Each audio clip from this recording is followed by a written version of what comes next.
ना संघर्ष ना तकलीफ तो क्या मज़ा है जीने में, ना संघर्ष ना तकलीफ तो क्या मज़ा है जीने में, बड़े बड़े तूफान थम जाते हैं जब आग लगी हो सीने में। जय हिंद दोस्तों, आपका स्वागत है आपके अपने YouTube channel VK concept point पर। दोस्तों आज के हम वीडियो में पढ़ेंगे आहार नाल और आहार नाल का ये मुख गुहा ग्रसनी ग्रासनली अमाशय आंत मलाशय गुद्दा, यानी कि इतना चीज़ के बारे में हम लोग पढ़ेंगे। तो आप लोगों को क्या करना है, पूरे वीडियो को अंत तक देखना है और चैनल पे नए है तो सब्सक्राइब करना है, वीडियो को लाइक करना है। चलिए हम इसको स्टार्ट करते हैं। सबसे पहले हम बात करें कि आहार नाल, ठीक है। तो हम बता देना चाहते हैं पाचन तंत्र, आहार नाल, इसके बारे में हम पढ़ा चुके हैं पिछले वीडियो में। डिस्क्रिप्शन में उसका लिंक है, जाके देख लीजिएगा, ठीक है। आहार नाल मुख गुहा ग्रसनी के बारे में ही बता चुके हैं और आज पढ़ेंगे ग्रास नली और अमाशय के बारे में। इससे क्वेश्चन कम से कम 20 नंबर का क्वेश्चन आता है अगर आप बिहार पुलिस की तैयारी कर रहे हैं तो।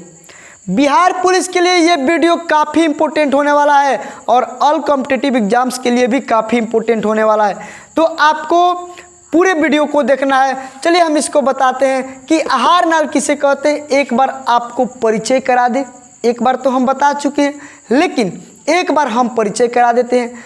आहार नाल किसे कहते हैं, तो आहार नाल में ही भोजन का पाचन होता है। संपूर्ण पाचन आहार नाल में ही होता है।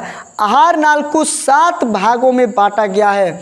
देखिए, पहला मुख गुहा, दूसरा ग्रसनी, तीसरा ग्रास नली, इसको ग्रसिका भी बोला जाता है, चौथा अमाशय, पांचवा आंत और छठवां मलाशय, सातवां गुद्दा। यानी कि आप लोग देख सकते हैं कि आहार नाल को 7 भागों में बांटा गया है और पहला भाग है मुख गुहा, दूसरा भाग है ग्रसनी, ठीक है।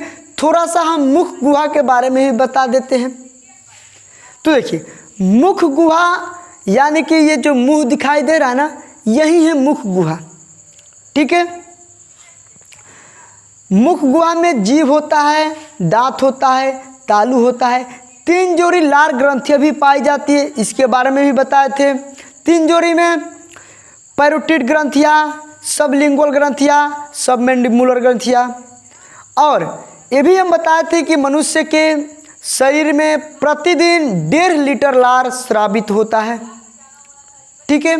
और देखिए, और चीज़ हम बताए थे कि जो लार होता है, लार में 4 प्रकार का एंजाइम पाए जाते हैं, ये भी हम बता चुके थे। ग्रसनी के भी बारे में बता दिए थे कि ग्रसनी में 2 द्वार होती है, एक निगल द्वार होती है, एक कंठ द्वार होती है। जो भोजन को निगला जाता है, जो भोजन को अंदर लिया जाता है वो निगल द्वार के द्वारा, और जो सांस लिया जाता है वो कंठ द्वार के द्वारा। और निगल द्वार और कंठ द्वार के ज्वाइंट पर एक वाल्व होता है, जिस वाल्व का नाम है क्या, एपिग्लोटिस। और इस एपिग्लोटिस का काम क्या होता है, तो एपिग्लोटिस का काम होता है कि जब हम लोग भोजन करते हैं तो कंठ द्वार को क्या करता है, ढक देता है, और जब हम लोग सांस लेते हैं तो फिर इसको क्या करता है, ढक देता है। यानी कि वो ऑटोमेटिक मशीन होता है। भोजन करेंगे तो इसको ढक देगा। और कभी कभी ये गड़बड़ हो जाता है ना, तो भोजन नाक के द्वारा बाहर आ जाते हैं। चावल खाते हैं नाक के द्वारा बाहर, दाल खाते हैं नाक के द्वारा बाहर। तो ये एपिग्लोटिस के कारण ऐसा होता है। यही वाल्व है जिसके वजह से सरक जाता है, जिसको कहते हैं सरक गया, यानी कि चावल नाक से बाहर आ गया, ठीक है। चलिए, अब आप लोग समझ गए होंगे। अब हम पढ़ेंगे ग्रास नली के बारे में, ठीक है ना। ग्रास नली, देखिए, ग्रास नली को ही कहा जाता है ग्रसिका। ग्रास नली को ही क्या कहा जाता है, ग्रसिका। इसकी लंबाई 9 से 10 इंच होती है। ग्रसिका की लंबाई 9 से 10 इंच होती है, यानी कि लगभग 25 सेंटीमीटर होती है। एकदम बेहतर क्वेश्चन है। ग्रसिका की लंबाई 9 से 10 इंच और या तो 25 सेंटीमीटर होती है। एक चीज़ और हम बता देना चाहते हैं, आहार नाल में अभी हम बताए थे कि भोजन का पाचन होता है, लेकिन आहार नाल की लंबाई पता है आपको? आहार नाल की लंबाई होती है 7 से 8 मीटर यानी कि लगभग 30 फीट। अब बताइए कि अगर आप सोच रहे हैं कि मनुष्य का शरीर तो 5 फीट के है, तो आहार नाल की लंबाई 30 फीट के कैसे हो जाएगा? तो बस यहाँ पे देखिए कि आप लोगों को पता होना चाहिए कि आहार नाल एक कुंडली रचना की तरह ऐसे ऐसे होती है।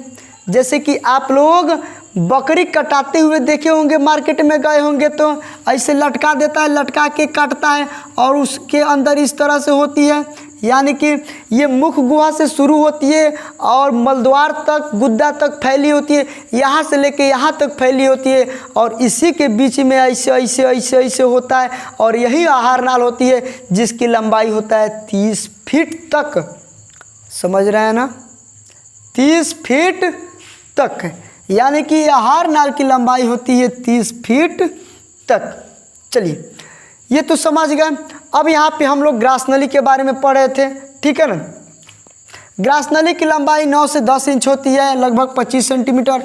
ग्रास नली और अमाशय के बीच एक वाल्व पाया जाता है जो भोजन को वापस जाने से रोकता है। देखिए इस वाल्व का नाम यहाँ पे नहीं लिखे, लेकिन हम क्या करते हैं, लिख देते हैं। इस वाल्व का नाम है स्फिंक्टर, ठीक है।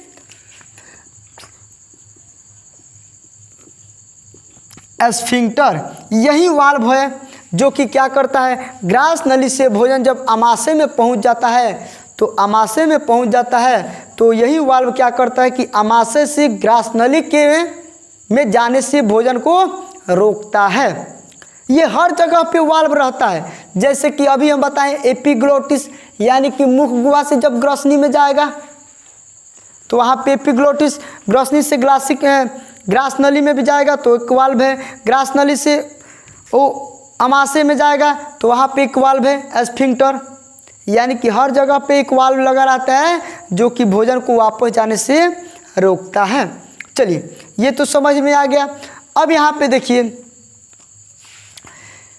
जो भोजन को वापस जाने से रोकता है और इसमें मुख गुहा में, ग्रसनी में, ग्रास नली में भोजन का पाचन पूर्ण नहीं होता है। यानी कि भोजन का आंशिक रूप से पाचन होता है, कुछ पाचन होता है। मुख गुहा में भी पाचन होता है, ग्रसनी में भी होता है, ग्रास नली में भी होता है, लेकिन पूर्ण रूप से पाचन नहीं होता है। थोड़ा थोड़ा पाचन होता है, लेकिन पूर्ण रूप से पाचन होता है किस में, इसमें होता है अमाशय में होता है, आंत में होता है, मलाशय में होता है। यानी कि सबका भागीदारी है भोजन को पचाने में, सबका भागीदारी है, सबका हाथ है। किसी का कम हाथ है, किसी का ज़्यादा हाथ है, सबका सहयोग है, ठीक है ना। तो देखिए ये तो हो गया, भोजन को वापस जाने से रोकता है। अमाशय या पेट के बारे में थोड़ा सा जान जाते हैं, क्योंकि ग्रास नली के बाद भोजन आ जाता है सीधे अमाशय में। ग्रास नली के बाद भोजन आ जाता है अमाशय में। अमाशय को ही कहते हैं पेट, इंग्लिश में कहते हैं स्टोमक, ठीक। ग्रास नली के बाद भोजन अमाशय में चला जाता है, ठीक है। ग्रास नली के बाद भोजन में जाता है, यहाँ पे छूट गया है अमाशय, ठीक है। और 4 घंटे तक रहता है। अमाशय में भोजन कितने देर तक रहता है, तो कहेंगे कि 4 घंटे तक रहता है। अमाशय को 3 भागों में बांटा गया है, ये एकदम इम्पोर्टेंट है। अमाशय में भी भोजन का पाचन पूर्ण रूप से नहीं होता है, ठीक है ना। अमाशय को 3 भागों में बांटा गया है। पहला भाग है अग्रभाग, दूसरा भाग है पश्च भाग, दूसरा है मध्य भाग, तीसरा है पश्च भाग, ठीक है। इंग्लिश में कहते हैं अग्रभाग को कार्डियक, मध्य भाग को फुंडिक और पश्च भाग को क्या कहते हैं, पाइलोरिक, ठीक। अब यहाँ पे देखिए एक एक करके हम लोग जानेंगे कि अग्रभाग क्या होता है, मध्य भाग क्या होता है, पश्च भाग क्या होता है। पूरे वीडियो को देखिएगा, अच्छे से आप समझ के जाइएगा, ये मेरा वादा है, ठीक है। यहाँ पे ध्यान दीजिए। अग्रभाग कार्डियक के बारे में जान लेते हैं। कह रहा है कि यह अमाशय का ऊपरी हिस्सा होता है। जैसे कि मान लीजिए कि अमाशय को यहाँ पे देखिए, यहाँ पे कि 3 पार्ट में बांटा गया है। जो सबसे ऊपर वाला भाग होता है, जो सबसे ऊपर वाला भाग को ही कहते हैं अग्रभाग, यहाँ पे देख सकते हैं, ठीक है। ये जैसे कि 3 भागों में बांटा गया इस अमाशय को। जो सबसे ऊपर वाला भाग होता है यही होता है अग्रभाग, और ये बीच वाला होता है मध्य, और नीचे वाला होता है पश्च भाग, ठीक है ना। यानी कि ये अमाशय के सबसे ऊपरी भाग होता है अग्रभाग। क्वेश्चन पूछेगा कि अमाशय के कौन सा भाग, पहला दूसरा तीसरा, कौन सा भाग अग्रभाग होता है, तो पहला भाग अग्रभाग होता है। ठीक है, और इसी में HCl होता है जो बड़ी खतरनाक अम्ल है, हाइड्रोक्लोरिक अम्ल HCl, जो कि सूक्ष्म जीवों को मार डालता है। यानी कि जीवाणुओं को, कीटाणुओं को, भोजन के साथ आए अन्य सूक्ष्म जीवों को ये HCl क्या करता है, मार डालता है। एकदम सूक्ष्म जीवों का ये दुश्मन होता है HCl। ठीक है, तो क्वेश्चन ये भी पूछ देगा आपसे कि अमाशय के किस भाग में HCl अम्ल पाया जाता है, तो अग्र भाग में HCl अम्ल पाया जाता है। चलिए क्लियर। अब हम बात करते हैं मध्य भाग फंडिक।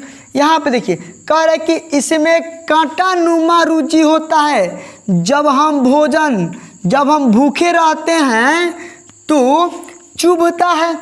अब यहाँ पे देखिए आप लोग क्या करते हैं, जब ज़्यादा देर तक भूखे रहते हैं तो कहते हैं कि पेट में चूहा कूद रहा है। अरे चूहा थोड़ी कूदता है, यही होता है कांटा नुमा रुचि, जो कि कांटा की तरह होता है, कांट की तरह होता है, जो कि गड़ते रहता है। तो हम लोग कहते हैं कि पेट में चूहा कूद रहा है। अरे चूहा नहीं कूदता है, ये कांटा नुमा रुचि होता है। जब हम भूखे रहते हैं तो ये चुभते रहता है एवं भोजन को रोक कर रखता है, यही कांटा नुमा रुचि। तो याद रखिएगा कि अमाशय के ये मध्य भाग में होता है। एकदम बिल्कुल आसानी से समझिए ना, हड़बड़ी है, कोई हड़बड़ी नहीं है। आपको पूरे 20 नंबर तक क्लियर करना है इस क्लास में। ठीक है, चलिए ये हो गया मध्य भाग। अब हम बात करते हैं पश्च भाग। पश्च भाग का इंग्लिश होता है पाइलोरिक। पश्च भाग का इंग्लिश क्या होता है, पाइलोरिक। देखिए इस भाग में ही जठर ग्रंथियां होती हैं और जिससे जठर रस निकलता है। देखिए पाइलोरिक भाग में यानी कि पश्च भाग में जठर ग्रंथियां होती है और जठर ग्रंथियां से जठर रस निकलता है। ठीक है, और जठर रस 2 रसों से मिलकर बना होता है। यहाँ पे देख सकते हैं, पहला रस है रेनिन, दूसरा है पेप्सिन। यानी कि एक सवाल और यहाँ पे उत्पन्न होता है कि जठर रस कितने रसों से मिलकर बना होता है, तो 2 रसों से, एक रेनिन और एक पेप्सिन। रेनिन का काम है दूध से दही बनाता है। रेनिन क्या करता है, दूध से दही बनाता है, और पेप्सिन प्रोटीन को पचाता है। ठीक है, यानी कि अब आपको यहाँ से लेके यहाँ तक समझ में आ गया है। अब इसके बाद भोजन कहाँ जाता है, पचा है। इतना सारा चीज़ में घूमने के बाद से भोजन जाता है, अमाशय से जाता है आंत में। यानी कि अमाशय से जला जाता है आंत में। ठीक है, तो आंत के बारे में, मलाशय के बारे में, गुद्दा के बारे में, तीनों के बारे में अगले वीडियो में ख़त्म हो जाएगा। ठीक है, यानी कि अगले वीडियो में फिर से बताया जाएगा आंत, मलाशय और गुद्दा के बारे में। तो फिर नेक्स्ट वीडियो आने वाला वो देखना ना भूलिएगा, क्योंकि एकदम बेहतर तरीक़े से बताया जाएगा। ठीक है, अगर चैनल पे नए हैं तो सब्सक्राइब कीजिएगा, वीडियो को लाइक कीजिएगा। अगर अभी तक इंस्टाग्राम पे फॉलो नहीं किया है तो डिस्क्रिप्शन में लिंक दिया हुआ है, फॉलो कर सकते हैं। टेलीग्राम चैनल पे ज्वाइन कर सकते हैं, डिस्क्रिप्शन में लिंक दिया हुआ है। तो चलिए मिलते हैं अगले दिन, तब तक के लिए बाय, जय हिंद।